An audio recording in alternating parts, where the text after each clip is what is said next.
Playground! Hooray! Welcome to the very first episode of Delightfully Different, where I talk to people who live life differently. I'm your host, Lexi Papadopoulos. Today, we're going into the world of professional wrestling. You've probably heard of Hulk Hogan, John Cena, The Rock, Ric Flair, Randy Savage. I know I'm dating myself with some of these references. But you probably have opinions about the realism of the sport and the flair of the athletes. I had the opportunity to stop by the Al Snow Wrestling Academy in Utah to observe the training and talk with the wrestlers. Manny Lemons is the owner and a wrestler. My name is Manny Lemons. I am the man, the brand, the king of the lemonade stand. Pluck high from the lemon tree. Zest of the best, and you know the rest, baby.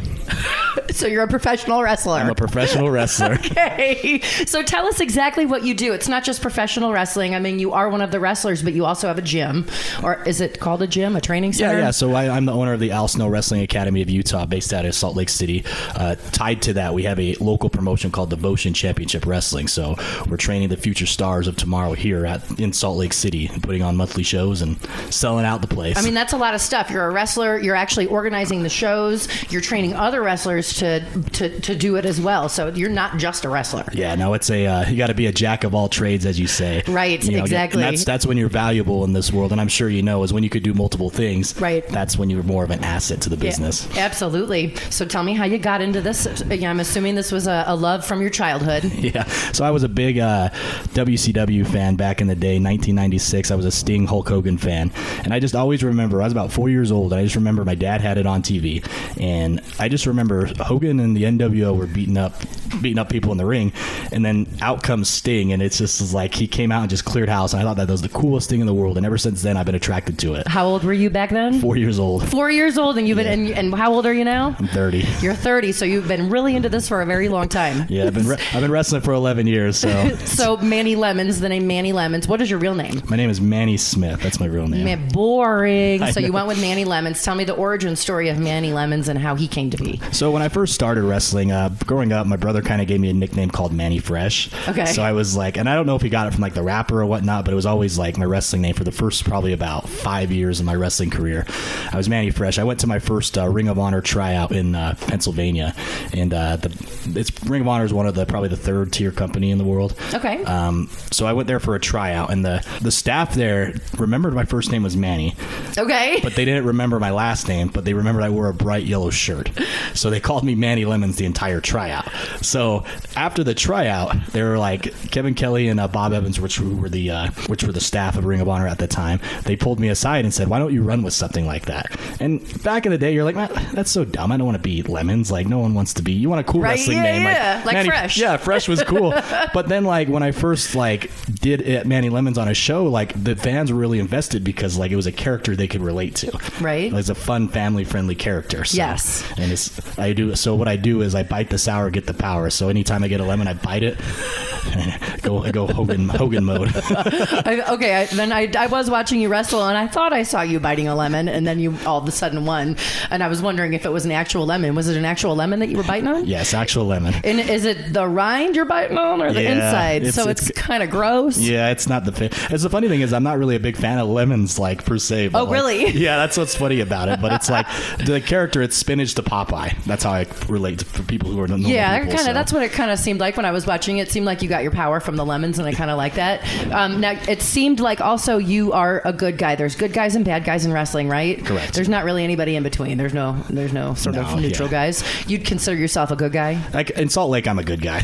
Oh, are you a bad guy everywhere else? Yeah, everywhere else, I'm kind of a sour lemon. What? Really? Yeah, I think here because of where I built the promotion, I'm kind of already ingrained as the good guy, you know. Okay. So but when I go out, I love being a bad guy. I think it's the funnest thing in the world when you could control people's emotions and piss them off, you know. Right. I think talking crap to people is the funnest thing in the world. I've been a crap talker my whole life. Well, it kind of seems like it is the number one thing that you need to be able to do in order to be a professional wrestler. 100%. It's all showmanship. So right. Do you ever have to stand there before the what is it called, a bout, a match, a wrestling match, and do the face to face with the other guy and say terrible things to them? Yeah, absolutely. So we call those what are called promos. So okay, and it's based on so wrestling is kind of a complicated dance. Like the promo is like kind of what builds the story in that particular match at a particular time. So good versus bad, big versus small.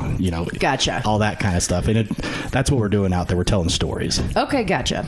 And so when you're here, you're positive. You seem like to have a real positive spin on stuff. Yes. What made you want to be the bad guy other places? I don't know. It just came really natural to me. Like I said, I always was a smart aleck growing up, you know. You can say shit disturber. I was a shit disturber, yes, growing up. And like it just comes natural, and I could just like, it's really me, you know. Like I'm not trying to be someone else. I'm out there being me times 10. So. Do you think the audience prefers a good guy or a bad guy?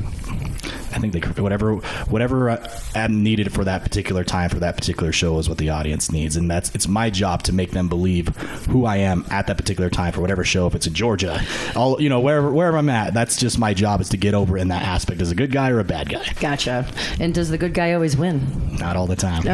Sometimes the bad guy wins. Yep. I like that. They cheat. They see when I'm a bad guy, I put lemons in people's eyes. Oh, okay. I mean, sounds like really vicious. Absolutely, you could put them in their cuts too, and it would be just as bad. Yep. What, it stings.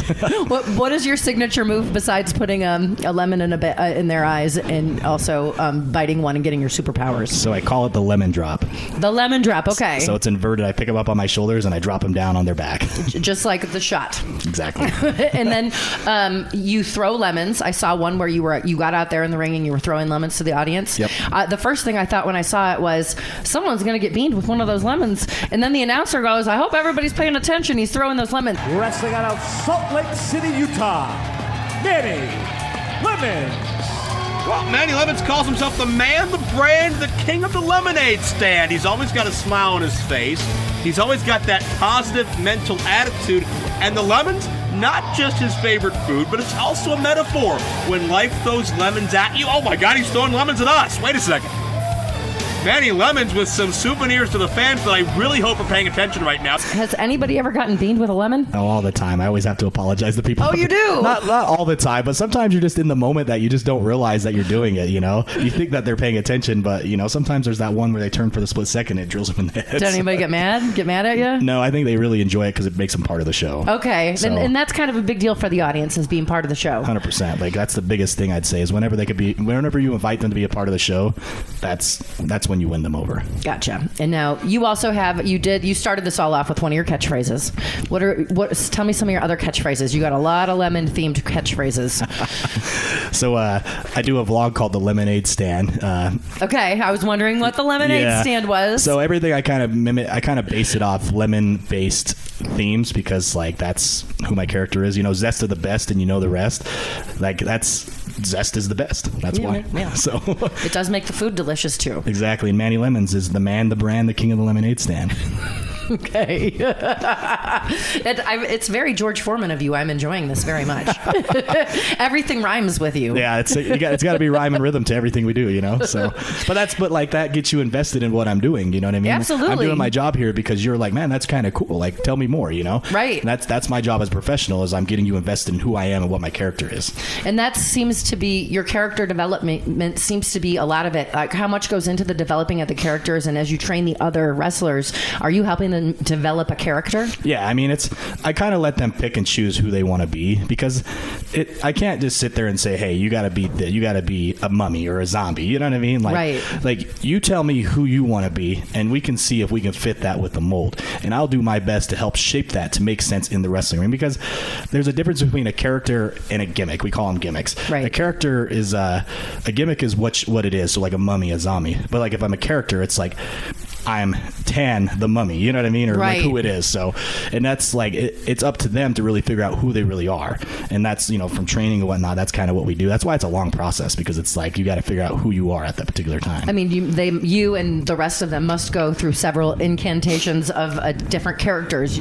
Do you try several on for size? Oh, yeah. Is it like getting a new pair of pants at the store? Oh yeah. You're going to laugh at this one. So I did have another character, alter ego. Oh. Since I'm from Utah. Okay. Whenever you leave the state of Utah, everyone automatically seems you're Mormon. Mormon, yeah. Yep. So I became a Mormon. Oh. I was called we didn't really say it as Mormon. We were called the Brother Smith because my last name was really Smith. Okay, so people around here are definitely going to get that. Yep. Did people get it other places? Oh, it got so much heat. The only reason why they would never put it on TV is because the station didn't want to have religion. You know what I mean? Mixed religion. Yeah, with wrestling, absolutely. So, and that's the only reason why it never made it to TV. Oh, that is. But fun. it was fun because it was like we'd sit out there and go, shame, we're reading the good book. Like that stuff was so fun because it's like being in Utah and you can relate, you're around it, so you get it. I kind of feel like the Mormons would like it too. Yeah. Some people don't understand that the Mormons kind of like it when you make fun of them a little bit, and it's more of an homage, I think I would say, than making fun of. How many, is it 3? You went through 3 characters before you got to Manny Lemons. Yeah, I went through 3. How many do most people go through before they actually find what they think they're going to stick with? I mean, I've seen people phase through a lot of them. Like even on WWE, you'll see them start as a certain character and then they'll change and transition. I think it's just really finding the best version of you and what fits for you. Right. And that's, I think, like I always tell people, it's like your character needs to be you times 10.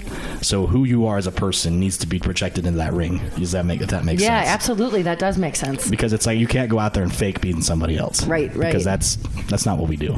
Do you feel like you live a double life because you're Manny Lemons when you go to wrestle? To be honest with you, no. I think I'm Manny Lemons the entire time. Okay. Like it's like wrestling used to be a part of my life. Now it is my life. If that makes sense. So it's like I have to be Manny Lemons the entire time. All the time. What about the other people that are wrestling with you? Do they have like alter? Is this their alter ego? Is it their? During the nighttime, I'm this crazy guy wearing the underwear on the outside and the tights and feathers. Yep. And during the day, I have a suit on. Yep. That's most of them. That's what's funny because before I actually became went wrestling full time, I was a banker. So I always said I'm a banker by day and wrestle by night. Really? Yeah. That's what your main job was before? Yeah. Do you ever regret giving up banking? No, because I think everything happens for a reason. Because I wouldn't be where I am if I didn't pursue it. Like, I'll be honest, I got fired from being banker. It's because, and really, what it was, too much wrestling. It was honestly that's what it was. Like I was good at my job. Like I was hit quotas and sales all the time. It's just I wasn't invested in that because I didn't want to do it. Right. Wrestling was my passion and my dream, so I gave everything I have to it. So you quit real job to do this full time. Yep. And this is how, and you're able to make money supporting your family doing this full time. Yep. If you were not doing wrestling right now, what would you be doing? I'd probably go back into banking, but would you really? I don't know, but banking had a lot of good money. There's a lot of money to be made in there. But the only reason why I got into banking is because it was 9 to 5, Monday through Friday, so I could wrestle on the weekends. So really, you were just working to wrestle in general? 100%. And now, do you truly believe that if you do something you love for a living, it's not like working at all? What is the ridiculous expression? Yep. Because, I mean, that's the concept there. That's why I created my own promotion, my own school, because this is all long term, Right. Like I'm building this to be something bigger and better because this is where my future is going. I can't wrestle forever, so I got to have a backup plan. Well, this is my backup plan. Well, doing this full time, what's a typical day like for you? I mean, you're not going into the ring and wrestling every day, or are you going to the ring and wrestling every day? Kind of mixture of both. So my schedule just barely. So I do a lot of work with WWE. Okay. So Thursday I drove to Portland. Oh, you drove there from here? Portland. Yep. Okay. I flew from Portland Saturday morning to Atlanta to wrestle a show. Holy cow. So, but the thing is about Atlanta is everything's so sporadic. So like it was a 5-hour flight and then a 2-hour drive to the venue. Okay. So, it's all like I went and wrestled there and then I go back and I flew from there to Seattle, Washington to work Monday Night Raw on Monday. So then I just barely got back from Seattle this morning. So holy cow, that is a lot of traveling. Is it a pain in the butt to live in Salt Lake City and do this? No, I mean at first it was just because Utah's not really a big wrestling community. Like I'm proud of what we built in the community as it is. Right. But 5 years ago it wasn't like anything it is now. No, I'd never heard of anything like this before I met you. Exactly, and it's so funny. Like 90% of the casual viewers have no idea independent wrestling exists in Utah. Right. And that's kind of like my mission is to get that word out to the casual viewers to help build the product, So go back to the question, it's the traveling sucks, but it's my dream and my passion. That's what I'm going to go all in and give it everything I got, if that makes sense. I mean, I imagine there's not other places to go do this for these other folks to get trained. Do you have people coming here from all over? Are they coming from the other states like Idaho and Wyoming and stuff? Yeah, so we get talent that drives in to do our shows from Colorado, Idaho, Vegas. The problem with the West Coast or where we are, Midwest, is it Midwest? No, we're in the West. West, okay. So Utah, the closest wrestling venue to us is Las Vegas. That's 6 hours. Yeah. See, but in Georgia, I could wrestle 3 nights a week. Oh, really? And everything is an hour, 2 hours away. Yeah, that's one of the reasons why I moved. So I moved out to Georgia to train out of the Nightmare Factory. Okay. And that's Cody Rhodes' school. Okay. And this is a lot of people go through this school, right? This is the way to being a professional. Yep. So I would say it's the unofficial developmental training center for All Elite Wrestling. Okay. Which is the second company that's on TNT. But I mean, you gotta, in order to grow, you have to build your surroundings and build major networks. So that's one of the reasons why I wanted to take the risk to move out of state to help build that. So everything I do there, I bring back here and help build my product at my brand. Right. So how long did you go there and do that? My lease is up next month. I've been there since the pandemic in 2020. So you're technically still living there? Yeah. You are just coming back here on the regular? Are you like staying in a hotel here? No, I have my apartment there. Okay. Once that's up, I'll get my own apartment here. But so when I come here, I just stay with family. Oh, okay. So Okay. I gotcha. Utah's home. You're still sort of in between homes then right now. Correct. Because but when did you start wrestling? What year was it when you started doing this? 2012. So it's been a long time of training.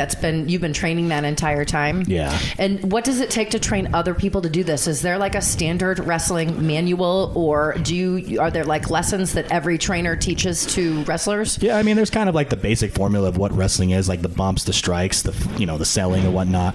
I think every trainer in every school has their own flavor of ice cream, as they say. Okay. So like my flavor of ice cream, I mimic everything based on like what the WWE and what AEW does, because I want my students to be prepared for the top of the top. You know what I mean? But that doesn't necessarily mean that that's the number one formula. You know what I mean? Right. Like there's independent wrestling promotions in schools all over the country. They kind of do their own thing, and it's not wrong with what they do, but that's a different flavor of ice cream that people like. Right. So I mimic we're television based wrestling. Do you have to have like some sort of a license in order to do it? Once you get to the WWE, AEW, am I saying those right? Yeah, you're good. Stage, do you have to have like a license to do that? I think it's kind of sixes. Like each state has their own like commission and whatnot. Okay. So like I had to get licensed to go to Seattle. Oh, you did? Yeah. So but Utah doesn't have a commission, so it's like we kind of, we just get our licensing like for a business licensing and stuff. If that makes sense. That's interesting. I had no idea that's how it worked. So it depends on what state you're in. Yep.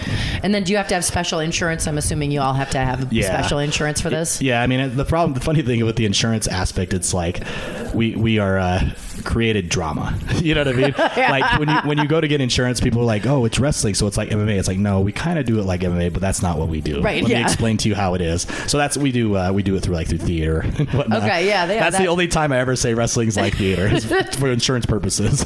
When you're training, are you training these folks to just play this sport? I'm calling it a sport, to do this event, the physical parts of it, or are you training like for social media presence and how to character development, or what exactly do you train when you're training them? Kind of all in between. I think the biggest thing with wrestling is a popularity contest.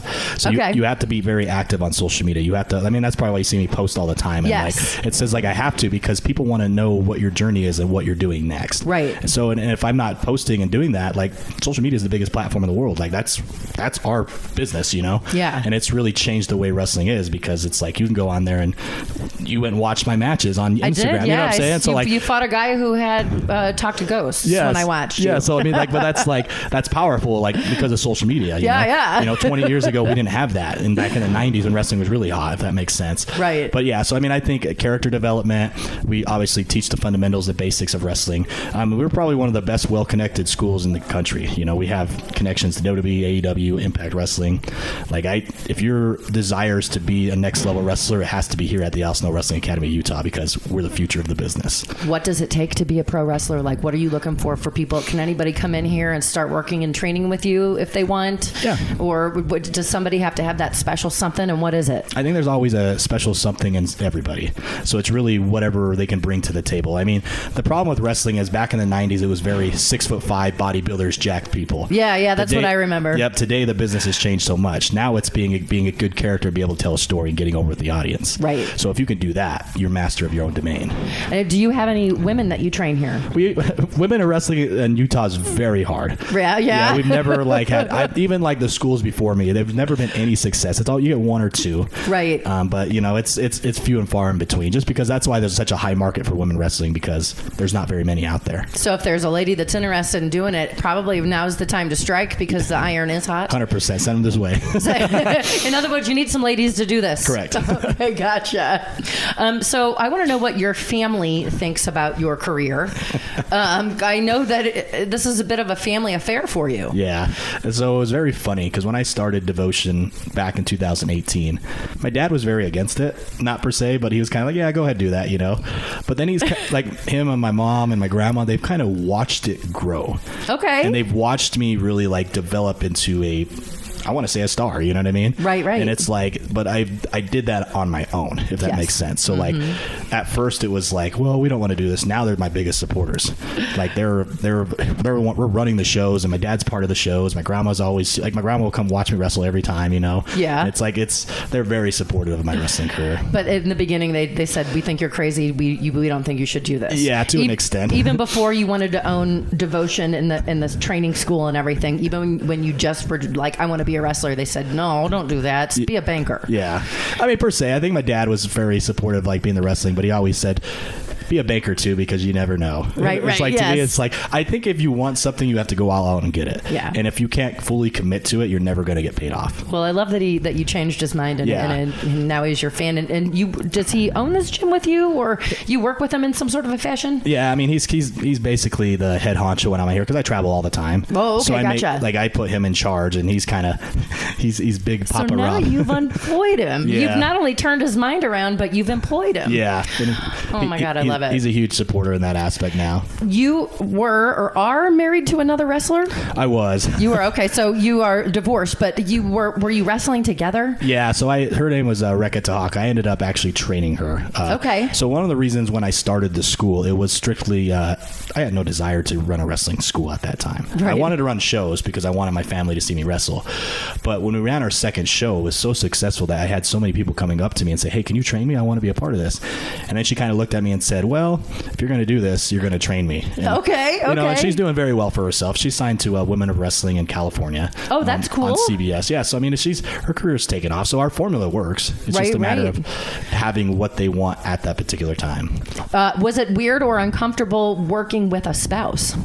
No, I think it was actually a lot easier, because like when you really? when you travel on the road, you're traveling together. I guess that's true. Yeah, so it was a lot easier. Like I mean, before she was a wrestler, she was always traveling to me to all the shows. So she was always going to the shows, always supporting me and whatnot. So and then she was part of it. Yep. And then is there tension now that you're no longer together? I mean, it's kind of a salted wound, but I won't go into detail of that. Was it part of the show? Is basically what I'm asking. Was she your wife on when you wrestled? Yep. So it was part of the show. So people know that you've 100%. gotten divorced, and that's part of the show now too. Yep. So we built a community based on that. So that's very vulnerable of you both to open yourselves up like that. Speaking of female wrestlers, there was one female wrestler there when I was there at the training. So my name's Zan, but I wrestle under Reina, King of Dragons, and a referee. Okay, so what is your theme then? What is your character all about? So my character, the King of Dragons, she's come back from beyond this earthly realm to reclaim the homeland of the dragons, which was stolen by the humans. Do you find it hard to find other women to wrestle, or do you wrestle these guys? So I wrestle the guys a lot. Okay. There's not as many women who are into wrestling, but from time to time we'll get some girls that are from out of town or things like that. So this last Saturday I did wrestle Lola the Adventurer. I've wrestled Dan. Do you kick just as much butt as the boys? Oh, absolutely. You're looking at the former Bar Fights champion. I also had the chance to talk to some of the other wrestlers about their families and their names. I am Brett Buffshay, the quad daddy, the buff daddy. Brett Buffshay in the building. Okay, and tell me about your character. Oh, my character, I'm straight up just old school 80s style party animal, the best quads in the business, looking like $1 million, party animal as well. You do have really nice quads. I do. I got some really nice legs. Catch me in the club as well. I know how to have a good time. Okay, so that's what you're all about. Yeah, just having a good time. Now, are you a good guy or a bad guy? A good guy. Everyone loves the buff daddy. Oh, okay. So do you win a lot then? Yeah. And you have a title. What is this right I here? am the world heavyweight, well, not Devotion heavyweight champion. Okay, so you're a heavyweight. What makes a heavyweight?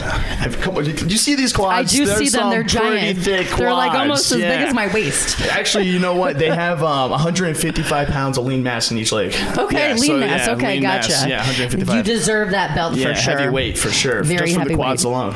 Well, congratulations to you. Thank you so much. And now let me ask you a few questions. What is your name? My name is Andrew Sowell, the man that does everything so well. Oh, okay. I like this. Now, are you a good guy or a bad guy? I am definitely a bad guy. A bad guy. Yeah. Okay. So do you guys fight each other then on occasion? We have. Brett has actually beaten me twice now for that Devotion Championship heavyweight title. So you're also a heavyweight then? That is true. I think I've lost about 60, 70 pounds over the last year. Congratulations. So thank you very much. Is it from wrestling? No, it's from diet, and I guess wrestling a little bit. I imagine you get a little exercise doing this, just at least, just a right? little bit. It's not just all all fun. Yeah, it's not all fun. So are you going to try and get this belt back from him then? Oh no, I've tired of fighting him for that title. I've given up. I've gotten my title rematch both times. I've come up with huge L's, but actually this Saturday I am actually going to challenge him for the title. Okay, all right. You mentioned that. Are you going to let him have it? You know what, man? I feel so bad for like beating you 8 times these past few weeks. So you know what? I'll let him have this one. Psyched up there. He's not gonna let you have this one. I'm taking it, baby. Oh. So what made you want to be a bad guy? I mean, for your listeners out there, I have a very punchable face. I'm not. That's true. Okay. Rhett's mom does hate me. Okay. I don't know. I think it's being a bad guy. There's just something about being able to tell a stranger that you don't know to shut up. Okay. And not face any immediate repercussions about it. Okay. Does that make sense? Absolutely. I love the bad guy. What does your mom think about it? Oh, she does not care for it. She doesn't like this whole hobby of yours at all? Not at all. Has she ever seen you do it? She's seen me a couple times. And she just tells you, no, I don't think you should do this anymore. No, What's your day job? Or do you have a day job? I do have a day job. I work for a timeshare company. So so you have like a real day job. Yeah, I have a real day job, unfortunately. And what about you? What does your mom think? Oh, my mom loves it. She's at every single show, never misses a show. Really? Even traveled to Portland with me for our show. Okay, so yeah, so she's a hardcore wrestling fan for sure. She's number one supporter. Is it because you're a good guy? It's because, yeah, I'm a good guy, and Mama Shay loves Brett Buff Shay. What is your day job? What do you do on a normal I work day? at Kroger grocery store. Okay. I stock the dairy department. I'm out here stocking milk so everyone stays thirsty. Yeah. Well, thank you for doing that. Drink your milk, yes. I appreciate it. I will definitely drink my milk. This is the Delightfully Different podcast. I'm Lexi Papadopoulos, and today I'm talking to Manny Lemons, a professional wrestler. And do you have children? No, not together. I do have a son, but you do, not with her. Yeah, with another woman. And what does he think about you wrestling? He was a very big supporter until he got a little older. Okay, was he a little embarrassed? I don't know because it's not that he should be, but kids. He's at the stage in his life where he wants to do like the basketball, the football. So he's 13. Okay. But it's still like, oh, is my dad wrestling? Like he always hints it still, and you could tell he's still a fan of it, but doesn't want to admit. Maybe it's just because you did it, because most 13-year-old boys love wrestling. Yeah. What would you say if he came to you and said, I want to do this for a living too? So I told him, I think now he needs to focus on what he wants to do, because he used to be part of the show. We used to put him like as a referee and a manager and whatnot. Okay. So like I said, it was a whole family affair. Like my entire family was involved with it. But I want him to pursue what he wants to do. So like he really loves basketball. He really loves football. So I want him to pursue that. If that doesn't work out, then you can come to wrestling. Well, you started in football, right? Yeah. Before, did you do any wrestling when you were young and when you were doing the football as well? I tried. I wasn't really a big fan of the grapple wrestling. And okay. Like I did try, and I was halfway decent, but it just wasn't my flavor of ice cream. Football was your jam. Yeah, football was my jam, and like I played next level football, so it was like I knew what it take to be disciplined to do this, if that makes sense. Did you play football in college or just high school? So I played high school. I was offered to go to Utah State and Washington State, but I had my son so young, and I always used that as an excuse, and I always regret it. But it's playing a sport in college seems really, really tough. Yeah, and it's like it was at that time of my life, I just couldn't make it work. Right. I totally understand. Have you ever gotten bullied for being a wrestler, or has anybody been not so kind to you for your career? I mean, and how did you handle the situation? Yes and no. I think now where I'm a lot bigger than most people, that they don't really pick on me. But before, it was kind of like, oh, that's so dumb, that's so fake. It's like my favorite thing in the world is when people say, I can go do that. Well, come here and take one bump. I guarantee you they're never going to come back. Right. And that's how we weed a lot of people out, because the falls are real. You can't fake falling down. It's a lot of athleticism. Yep. And you have to really so what's your natural instinct when you fall down? You try to catch yourself, right? So you have to teach your body and mind to take the pain. Right. So that's the hardest thing in the world, and most people, the normal person can't do it. The floor is a little bouncy, when you're in there, so it's not like hitting a concrete floor. It's a little padding, so it's plywood under there, and probably a carpet sheet. Oh, okay. So it's not really that padded. Okay, gotcha. People always say, oh, it's like a trampoline. It's like, no, it's plywood under there. So if you want to do this, though, you got to be in good shape. You can't 100%. be overweight or have asthma and can't breathe or anything. You've got to be able to jump up, do a little bit of acrobatics. Would you say there's a lot of acrobatics guys involved in this? I mean, yeah, absolutely. Yeah. You guys do stuff that seems amazing to me. Yeah, I mean, it's like a lot of wrestling is slow and methodical, so it's like very. When you play sports, when you play football, when you play basketball, your natural instinct, quick feet, quick feet, quick feet. Right. Wrestling is the total opposite. Very slow, methodical. Stop and pause. Let it sell. Let it register. Let it marinate. And a little bit of smack talk. A little bit of smack talk. Yep. Okay. And now you said you were just at WWE just a couple days ago. Yeah. What were you doing there? So basically, I brought in as an extra talent. Okay. So basically, what that means is it could be a variety of things. It could be for a match. It could be for a segment. It could be for. It's basically being an extra talent is a next step to being noticed. Okay. So basically, there's only a handful of talents that get picked to be that for each, Raw, SmackDown, NXT. So being there and being around the environment and watching the show live from backstage is a huge thing. Like I was backstage at WrestleMania. Yeah. And that was the most humblest thing in the world. Like I paid to go to WrestleMania 2 years ago, and then I got paid to be at WrestleMania. You know what I mean? So it's like nice. that was really cool. But yeah, like it's just being out there and being there for what they need you to be. What was it like behind the scenes there? Like, what was the most exciting thing that you saw behind the scenes? So I have a lot of friends there. A lot of my friends work for the WWE, so it's like being there and talking to them and catching up with them, and it's basically seeing how the machine runs. Right. Like it's like, so basically when I'm backstage, I'm watching and absorbing how they do things, so I can come back here and absorb and build my product. Oh, okay, absolutely. Sense. Yeah, I can totally see that. Now, you got a whole bunch of press for being at two events on the same night. Yeah. The WWE and the AEW. Tell us what happened that night and how you got to be on. What is it called again? It's not a Rick roll. What is it? The ravishing Rick Rude. pulling a Rick Rude. A Rick Rude. Yes. Yeah. Tell me about pulling the Rick Rude. So to be honest with you, like at first I was kind of like, this is so silly because I wasn't like a wrestler on Raw, but Okay. like I was in a segment and a character. But I think the concept is that my face was seen on both television shows on the same night. Right. And that's very rare. Like it's like they try to avoid that at all costs. And there's just a handful of you that have done it. Yeah, so there's 6 of us that have done it, and it really helped me. Like that thing blew up. That thing ended up on Yahoo Sports. I saw when you Google Manny Lemons, that comes up, and it's 1 million people interviewed you about it. Yep, and it's like wild because I was like, man, this was so silly. Something that was so silly, but did help elevate me into a next level. Absolutely. If that makes sense. So I'm going to take advantage of it 100%. Well, what did you get to do on each show? So I wrestled in a tag match on AEW, and then on Raw I was a part of the security segment with the Bloodline. So Okay. it was just being there and being in the right place, right time. Is that the one where they had Hardy the country singer on there? Yeah, he was there. Yeah. Okay. Yeah. Okay. I feel like it sounds like I really know a lot about wrestling, but Yeah. I don't know about it. Which one did you like better? I mean, I like being Manny Lemon, so obviously Okay. wrestling on All Elite Wrestling was pretty cool. It's always thrilling. But I mean, at the same sense, I think just being there and being live, like there's not a lot of people can say they're there working for the WWE. You know what I mean? So Nope. like that as an aspect is humbling. You know what I mean? Right. So like I really enjoyed them both. Okay, good. And then do they have like do they serve you snacks? Oh yeah, the catering. I was gonna say which one amazing. had better catering? WWE has me. better catering.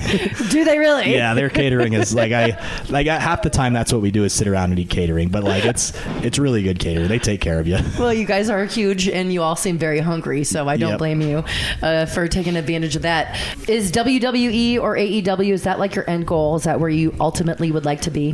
100%. I think I really truly believe in my heart of hearts that my time here on this earth is to be a major star in the wrestling world.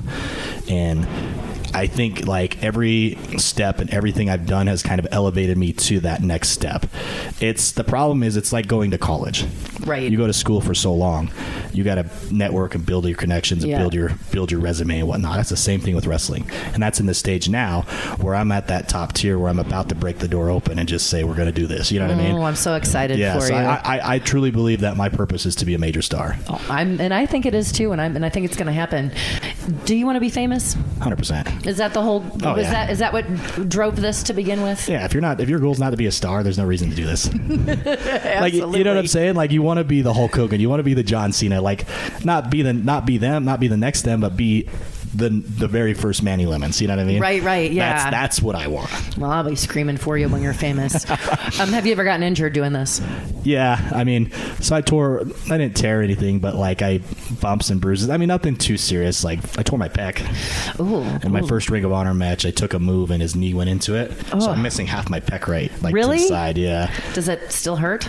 No. Oh, and that was one of the things. They're like, well, you can get surgery or let it heal. And I just let it heal. Let it heal. Yeah, exactly. Because, I mean, that's the thing, too. If you take time off, you're go to the back of the line. Yes. Yeah. God. Yeah. That must be a difficult situation. Yep. If you do get hurt, have you ever had a move go wrong, whether you get hurt or not afterwards? Have you ever had it happen live in the ring? It went wrong and something terrible happened. So before, I would say I'm more inclined to that. I mean, now I'm very smart when I'm wrestling, so I don't take stuff that I don't think I can. I don't take stupid stuff. Okay. So like now, a lot of the wrestlers in this region, I'm more experienced to them, so they listen to me and my judgment. So like I kind of dictate the match of what goes on, and if they throw a move out there they want to hit, if I don't want to take it, I'm not taking it. Okay. And that's not to like toot my own horn or anything, but that's just to be safe. This is longevity. If you're if you're out there killing yourself in every single match, you're not going to last very long. The shelf life is very small for a wrestler. You can't wrestle forever. I imagine you get tired after a while. Yep. I'm in my 40s and I can't imagine doing this at all. And I know everybody asks you this, and I'd love to hear your answer. Is it fake? So that's the biggest thing. Contradiction. Wrestling is not fake. Tell me. So like I say, the strikes, the bumps, the bruises, the falls, like it's all real. You can't go out there and fake getting hit with a chair. You can't go out there and fake falling down. When you're getting punched, you're really getting punched. There's a little rhyme and a dance to it. It doesn't necessarily hurt all the time, but the last thing in the world, it is fake. Is it predetermined? Yes. But that's our job out there is the storytelling. We're telling the story of what particular show match at that time. So when you say predetermined, you know who's going to win before it's over. Correct. Do you know every move that you're going to make before you make them? Is it choreographed that much, or are you guys kind of just going with the flow in there and making it end the way you want it to end? So my style of wrestling is I like to go out there and call it on the fly. Okay. Because I like to feel that real life organic reaction. If I go out there and plan move after move, I'm worried about the next move that's coming next. Okay. So therefore, I forget the reason why we're there is to connect with the audience. If the audience sees that you're just going step by step by step, they're not going to be invested in what you're doing. Right. Who inspired you to do this in the first place? So my inspiration was Sting and Hulk Hogan. Okay. And those are your favorites still to this day? Yeah, I mean, obviously they're old now and don't wrestle anymore, but I'm a big John Cena guy. I think John Cena can go out there and connect with the audience. Like, I mean, he's getting a little older now, but it's like when he came back for WrestleMania season, it was like he had the biggest pop, the biggest reaction. He's still selling the most tickets, Yeah, yes. So that's what and it takes. He's in a bunch of movies and stuff too. Absolutely. Would you say that the wrestling community, not just here in the state of Utah, but also around the entire country, is a family? I would say so. It's really funny how small the world is. Everyone knows everyone. It's like a third person. Like if you talk to three people, they know the next three people, if that makes sense. Right, yes. So like it's like everyone is really like, but you only know that if you get out there and you work everywhere. Right. If that makes sense. So like, when I go to Portland, you're like, oh, I know this person, I know that person. Oh, I go to see, I know that person. You know what I mean? Like the community is very not small, but it is very small. Like all the folks that are here today to do the training, is that just the wrestlers, or is it like the announcer is here too? Do you have the refs here as well? Oh, yeah. Do you guys all train together? Yep. So I tell people, if you want to be a ref, because the biggest thing with reffing is people think like, oh, I watch football, I watch soccer, or they could just go out there and learn the rules. It's like, no, you're part of the show. Right, you got to have the personality too. You have to learn how to count. Your facial reactions are just as important as the two individuals in the ring. Right. If I just stand there with my hands folded and just arms folded, and like no one's going to believe me as a ref, Right. So we make our refs train as wrestlers. Okay, I love that. And I found somebody selling a Manny Lemon's autographed photo on eBay. Yeah. How do you feel about that? It's going for $15. Yeah, that's pretty awesome. I would be thrilled if someone was selling a picture of me for $15. Yeah. I mean, it's cool though. It's like you built yourself up to a position where, I have worked like for television. I've worked for Impact Wrestling for over a year. You know what I mean? So like I've worked at the top level. It's just a matter of getting there and staying there for me. It's got to feel good though. It does. Like when people are cheering for you when you're in the ring, what does that feel like? Oh, it's the greatest thing in the world. It's an euphoric high that you cannot replicate. Like, and when you go in the middle of that ring, everything in your personal life goes away. All that matters is at that moment in that time. What about when they're booing you? I love it. You like that just as much? If I'm a bad guy, which is a heel, my job is to get them to boo me. Absolutely. Oh, that's awesome. I want those little kids crying. You know what I mean? Like that's the purpose. Like, And doing it like in a way where you're not getting like cheap heat where you're calling them bad words and stuff, but you're making it like making them hate you. Like that's power. Oh, I love it. I would choose a bad guy if I were going to choose one. I totally understand that. So you got the pandemic like almost helped you. Yeah. A lot of businesses went out of business, but you guys thrived during the pandemic. What happened? So the pandemic was like, we were on fire before the pandemic. Like we were drawing probably 500 people. Okay. We had Vince Russo, who is the former WWE writer. He was writing our shows. We were on CW30 in Utah, and then Fight TV. But so we were actually on television. Right. The problem is that the television show is to bring the audience into the house. Well, the pandemic, you can only bring so much. Right. So that kind of went away. But it was like, for us, it was like we were the first wrestling show to run in the entire country. Out of every... oh, really? Yep, with an audience. There was not a single... We ran in June. Huh. And like we couldn't... Like, so what happened was I had this company, McNeil Engineering, with Matthew Robles, one of my friends. He came out and measured like the social distancing and the chairs and whatnot. So we made it work. Like we went into work and we presented it to the Gateway at the time, which was our old venue. And they're like, oh, you're in the rules. Like there's nothing we can say. It's like, okay, we're going to run a show. And they say, okay. That's awesome. That's kind of incredible. And I remember when you guys did it because I saw it pop up and I thought, how are these guys able to put on an event and I'm not allowed to go to my work? Yeah, it's crazy. It was an interesting time. But then honestly too, like if it wasn't for the pandemic, I wouldn't have moved. Right? Because like Georgia didn't really close down. Like it did, but it didn't. Yeah. Like it was for a few weeks. But like wrestling out there was thriving. Like right. East Coast wrestling is huge. So where can people go to watch you? Do you have any events coming up? And also, can they watch you on TV or on the internet? Or you're on an app as well? Yeah. So for Devotion Championship Wrestling, we're on Fight TV and YouTube. Okay. You can always check us out on Facebook, Devotion Championship Wrestling. Our school is the Al Snow Wrestling Academy Utah on Facebook.